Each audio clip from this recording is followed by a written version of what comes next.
So today I'm going to go over how to access Scratch on your computer. Unfortunately, I will only show you how to do the PC version of it. The Mac version is very similar, and I'll show you how to access that as well.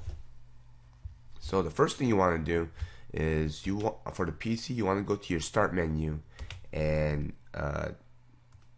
type in Scratch.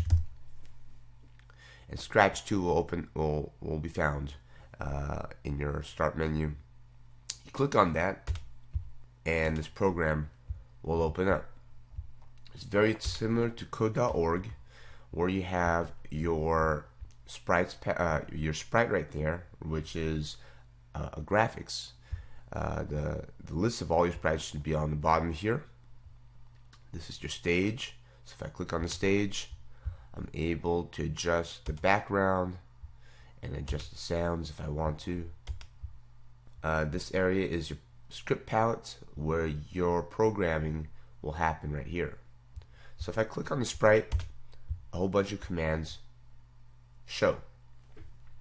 And how to use these commands is very similar to using code.org. So if I said when I click the flag, or when I press the spacebar, I can drag it right there, and I can have Scratchy, the cat, right here move 10 steps. So that now I can press the spacebar and he'll do that.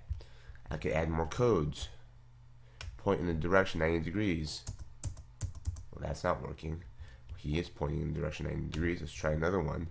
What happens if I say turn 15 degrees? Then he will do that. Alright, so this is your chance to kind of play around with the programming.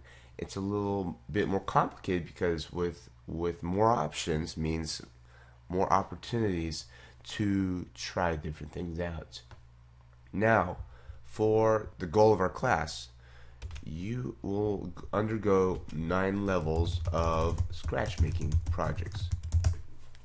And so you'll go to Teamaringo into your regular Steam class,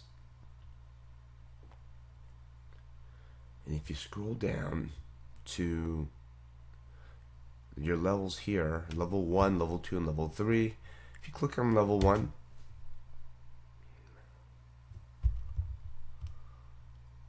you will find a couple resources to help you do your level 1 project. There is your example game or example program that you'll be making. It's always good to look at an example before you make it, so you are able to strive for accuracy. So if I look at this, you'll be going to your MIT Scratch site, and that will open up. So you'll see how this project looks like. Well, you'll have Scratchy the cat move around in a certain way on a coordinate system. So if I press the flag, Scratchy will make a pentagon with the star in the middle, and the lines will change color. And you'll learn how to do that with this project.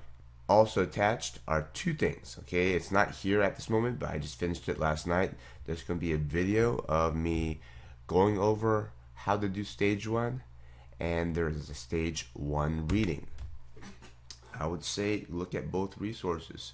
If you don't want to read, look at the video. The video is about 22 minutes long. Reading it through it might take shorter. So kind of gauge your time right there. The reading is a little big, so it will load a little slowly. So we're going to wait for a little bit. And while that's loading, we'll come back to that and we'll go to Scratch. Let's just say I'm finished. Well, we want to make sure we save our files to a certain place.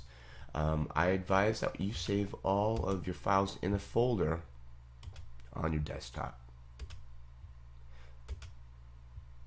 And so I created a folder on the desktop called Level 1, Ringo. So that's that's the work that you're working on, and that's your folder. And so if I'm on Scratch and I'm finished with Scratch, then you're going to press save, and you'll save into that folder, alright, as level 1 with your name, and I did that already. Okay, So if I go to now my website right here, to your reading will be right here. We'll go through it step by step with you. We'll have a comic in the beginning to give you a context on what why we're doing Scratch and what Scratch is all about.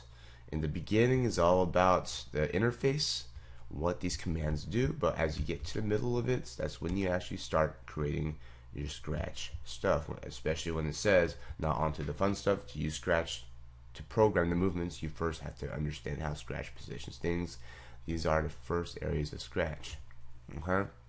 So, if you're a production manager, I want you to be working with this with your partners until then. Okay? Other than that, a couple things for Mac users. If you're using a Mac, you'll be using a different version of Scratch. It'll be Scratch 1.4, which will have a slightly different interface. Things are just switched around, but all commands are there. So be a little patient with exploring that and comparing it to the video and the reading.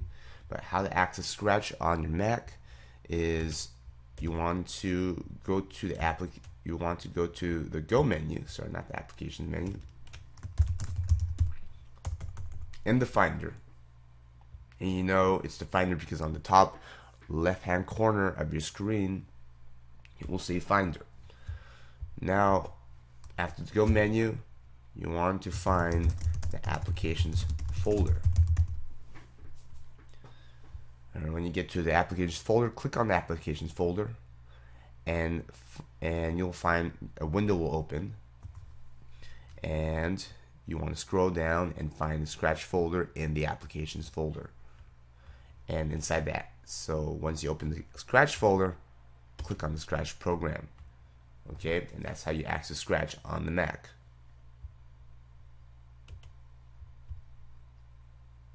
If you have any questions, feel free to message me on teamaringo.org, and we'll go from there.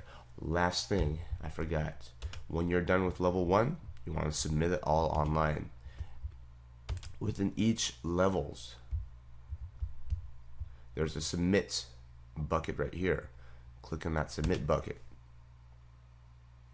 On the bottom, add submission. And after that, drag it to the side, find your file. Okay, again, your file should be in your level 1 folder. Level 1 Ringo folder, or level 1, whoever your name is, folder. And you want to find the file right here and drag the file inside of the submission bucket right there and save changes. I'm not going to do that right now, or else you'll see my work. Okay, so I'm going to press cancel, and that's how you submit your work.